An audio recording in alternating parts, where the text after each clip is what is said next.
حوالے ہیں،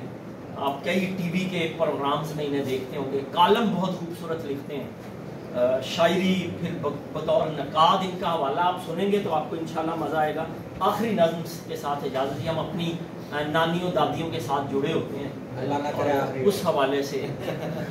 ہاں جی اللہ نہ کرے آخری ہاں جی ویسے تو جی آپ کا بھی دیوان آ گیا ہے، سر کے بھی کلیات آ گئے ہیں، تو دیوان دوم کے بھی ہم متمنی ہیں، کلیات دوم کے۔ نظم کے ساتھ رہیے گا جی۔ نہ جانے کیوں بڑی ماں کو جنوں تھا حکمرانی کا، میرے گھر کے سبھی کردار کہتے تھے انہی کی حکمرانی ہے، انہی کی راجدھانی ہے، انہی کا یہ وطیرہ ہے۔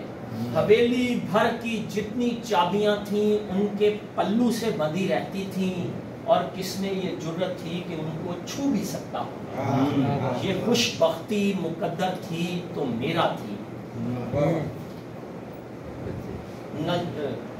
نہ جانے کیوں بڑی ماں کو جنوں تھا حکمرانی کا، میرے گھر کے سبھی کردار کہتے تھے انہی کی حکمرانی ہے، انہی کی راجدھانی ہے، انہی کا یہ وطیرہ ہے۔ حویلی بھر کی جتنی چابیاں تھیں ان کے پلو سے بندھی رہتی تھیں، اور کس میں یہ جرت تھی کہ ان کو چھو بھی سکتا ہو،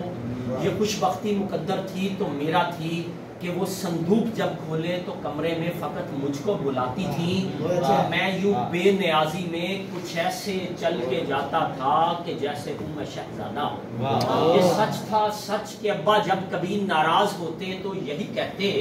کہ اماں دیکھ تیرے پیار نے اس کو بگاڑا ہے، یہ نالائق جسے کہتی ہو شہزادہ شرارت کی پٹاری ہے،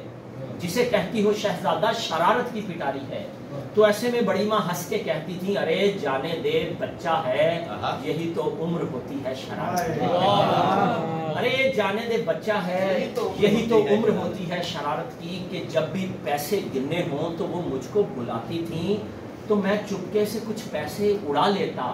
میں جب بھی پکڑا جاتا تھا تو وہ ناراض ہو کر منہ کو چادر سے چھپا لیتی،